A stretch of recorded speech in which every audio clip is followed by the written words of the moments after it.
红色是表示你的专注力显示得很高， Teachers at this primary school in China 蓝色是走神了， know exactly when someone isn't paying attention. 白色就是你可能跟网络还没有连接好。 These headbands measure each student's level of concentration.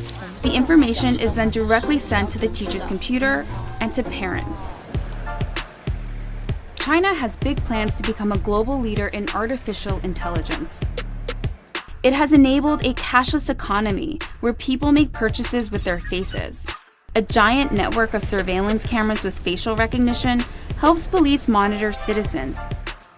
Meanwhile, some schools offer glimpses of what the future of high-tech education in the country might look like. 做出选择吧 Good job! Classrooms have robots that analyze students' health and engagement levels. Students wear uniforms with chips that track their locations. There are even surveillance cameras that monitor how often students check their phones or yawn during classes. These gadgets have alarmed Chinese netizens.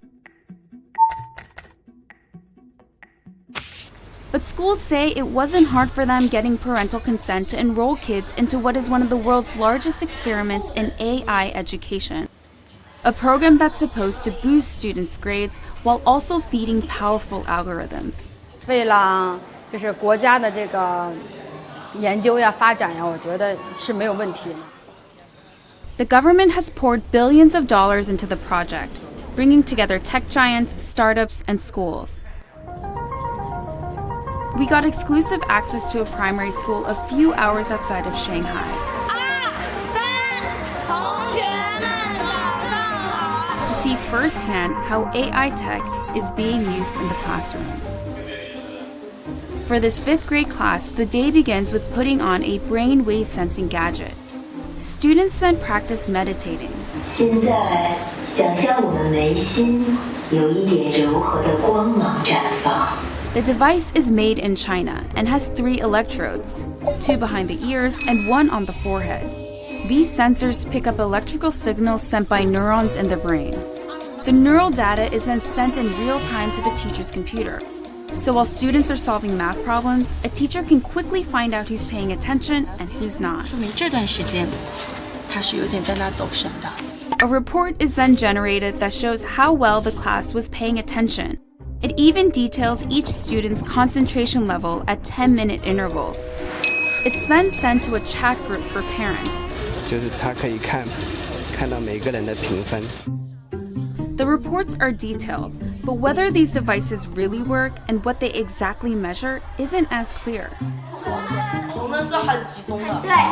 We were curious if the headbands could actually measure concentration, so one of our reporters tried on the device. 但我没有感觉自己特别集中。This is a new technology with still fairly little research behind it. Theodore Zanto is a neuroscientist at the University of California, San Francisco. He was surprised to learn that this tech, called electroencephalography, also known as EEG, is being used in the classroom on children. It's usually used by doctors in hospitals and labs.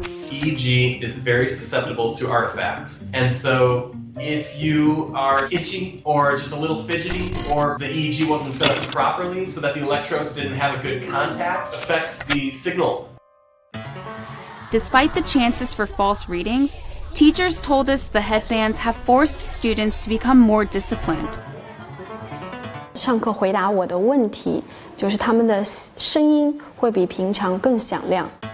Teachers say the students now pay better attention during class, and that has made them study harder and achieve higher scores. 上课认真听讲，作业做的基本上是全对的。 But not all students are as enthusiastic. 就是自己感觉是脑筋，我感觉这里有个紧的。 This 5th grader, whom we caught dozing off in class, told us his parents punish him for low attention scores. And that kind of data adds a new kind of pressure for students.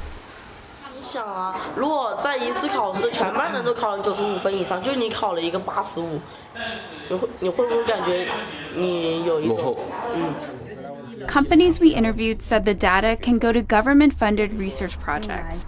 We spoke to parents who were unclear about where the data ended up, and they didn't seem to care too much.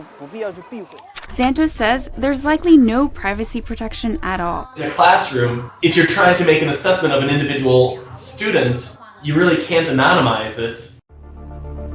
Experts and citizens alike are sounding alarms about various aspects of the country's huge push into artificial intelligence. These classrooms are laboratories for future generations. And while these new tools may potentially help some 200 million students raise their grades, just how this all works out won't be apparent until they become adult citizens.